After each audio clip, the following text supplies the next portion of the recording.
तो इस सेशन के अंदर हम देखते हैं कि डीबी स्कैन क्लस्टरिंग को हम किस तरह से प्रैक्टिकली उसी डेटा सेट पे इम्प्लीमेंट कर सकते हैं जिस डेटा सेट पर हमने के मीन्स और एग्लोमरेटिव अप्रोच को हायरार्किकल क्लस्टरिंग के रिस्पेक्ट से देखा था। तो सबसे पहले कुछ इंपॉर्टेंट लाइब्रेरीज हैं जिसमें से डीबी स्कैन की क्लास है, सेकेंड से मैट्रिक्स है फॉर न्यूमेरिकल कंपटीशन, या फिर जो हमें इंपॉर्टेंट लाइब्रेरीज के रिस्पेक्ट से इवैल्यूएशन करनी होती है उसके लिए मैट्रिक्स को किया है। स्टैंडर्ड स्केलर है ताकि +1 से -1 के दरमियान वैल्यू चेंज हो जाए। नियरेस्ट नेबर ताकि मैं ग्राफ को विजुलाइज करा सकूं, और प्लॉट और एज यूजुअल पैंडर्स को हमने लिया हुआ है। तो सबसे पहले इंपॉर्टेंट लाइब्रेरीज को हम इंपोर्ट करते हैं, शिफ्ट एंटर टू एग्जीक्यूट, और उसके बाद हमारे पास के मीन्स के नाम से वही डेटा है जिस पे हम स्टार्टिंग से काम कर रहे हैं, और उसके हमने 2 कॉलम को एक्स में स्टोर किया हुआ है।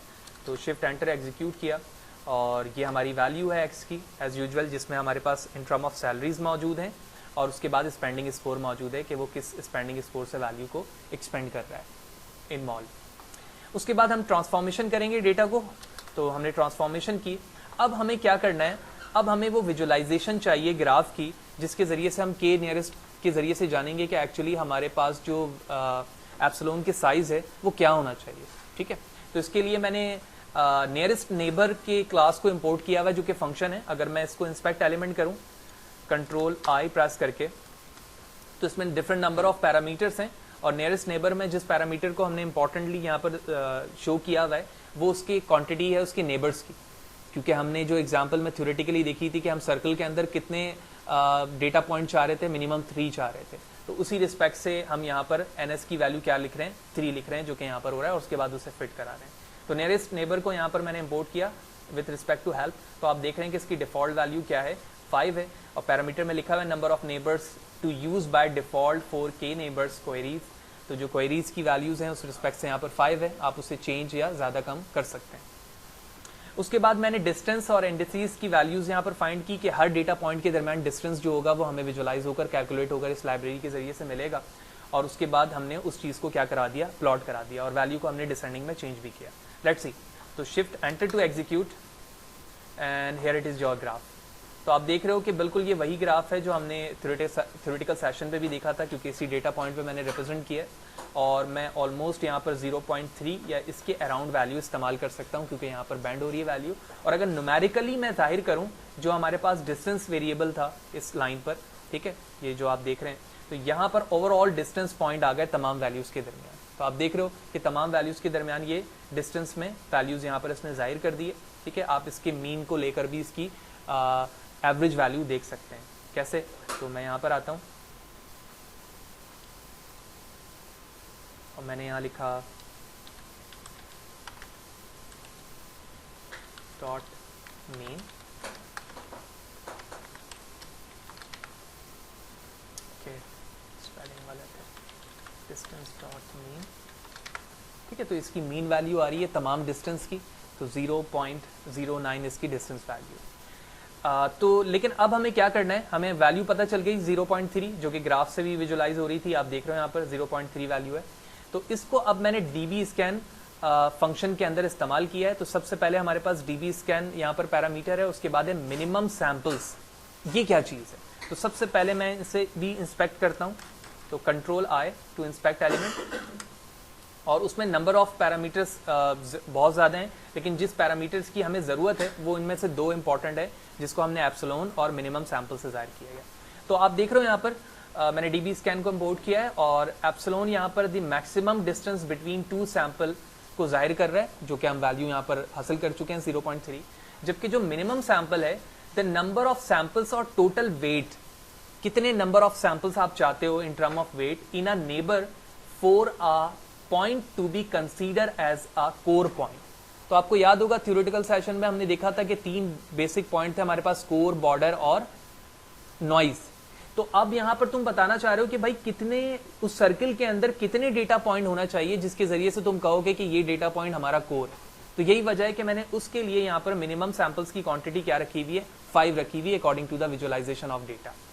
फिर उसके बाद हमने जीरोस को यहाँ पर काउंट किया और तमाम वैल्यूज कन्वर्ट होंगी और उसके बाद नंबर ऑफ सैंपल्स में हमें डेटा दिखना शुरू हो जाएंगे कि उस डेटा पॉइंट पर जितना भी आपका डेटा है एक्स वेरिएबल के अंदर उस रिस्पेक्ट से वो क्लस्टरिंग में कन्वर्ट हो गए। डीबी स्कैन की वही थ्योरी जो हमने प्रीवियस सेशन पे देखा है और उसके बाद हमें वैल्यूज दिखना शुरू होंगी। तो शिफ्ट एंटर टू एग्जीक्यूट करता हूँ, मैं वेरिएबल एक्सप्लोरर पे चलता हूँ और आप यहाँ पर देख रहे हो कि तमाम लेबलिंग यहाँ पर हो चुकी है वैल्यूज की और ये वो वेरिएबल्स है हमारा लेबल जिसमें जो जितना डेटा था ना हमारे वेरिएबल एक्स में उन तमाम को इसने क्लस्टर में कन्वर्ट कर दिया। कैसे?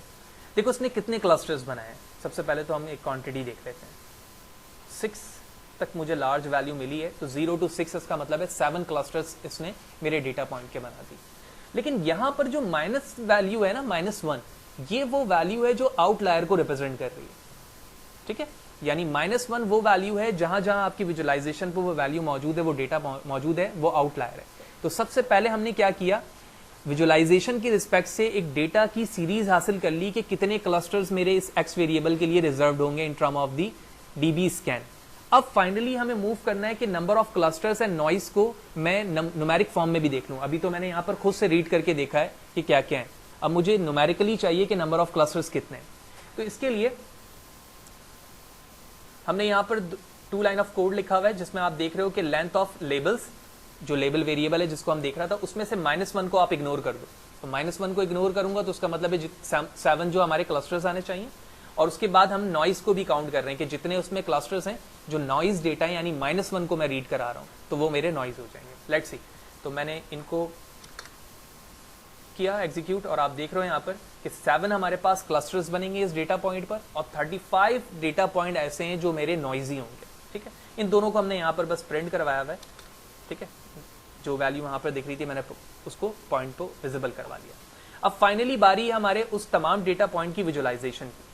तो इस विजुअलाइजेशन के अंदर मैंने क्या किया हुआ है, labels with respect to each data point हमने ग्राफिकल विजुअलाइजेशन करवाई, क्लस्टरिंग डिफाइन की, वैल्यूज को 0, 0 एंड 1 के फॉर्म में, तमाम को यूनिक एक कलर्स दिए कि जितने नंबर ऑफ क्लस्टर्स होंगे उतनी नंबर ऑफ कलर्स उसके बनेंगे और जो आउटलायर होगा उसका एक सेपरेट कलर हो जाएगा। ठीक है, और उसके बाद हमने उसको शो करवा दिया। लेट्स सी, इसकी विजुअलाइजेशन देखते हैं हम। Shift enter to execute and here it is your. तो अगर मैं प्रीवियस एग्जांपल से इसे कंसीडर करूं जो हमने के मींस या फिर हायरार्किकल क्लस्टरिंग के अंदर की है, तो वहां पर आपने ये देखा है कि वहां पर हमें नंबर ऑफ आउटलायर्स कोई भी नहीं मिले। ठीक है, क्यों? क्योंकि वहां पर जो उनकी थ्योरी थी उस रिस्पेक्ट से उसने काम किया। तो यहां पर विजुअलाइजेशन का जो तरीका था, हमने जो थ्योरेटिकल सेशन पे भी देखा कि भाई उस डेटा पॉइंट को ये आउटलायर कंसीडर करेगा जो सर्कल के बॉर्डर पे ना आ रहा हो, ना वो कोर पॉइंट बन पा रहा हो, ना ही वो उसका बॉर्डर बन पा रहा हो।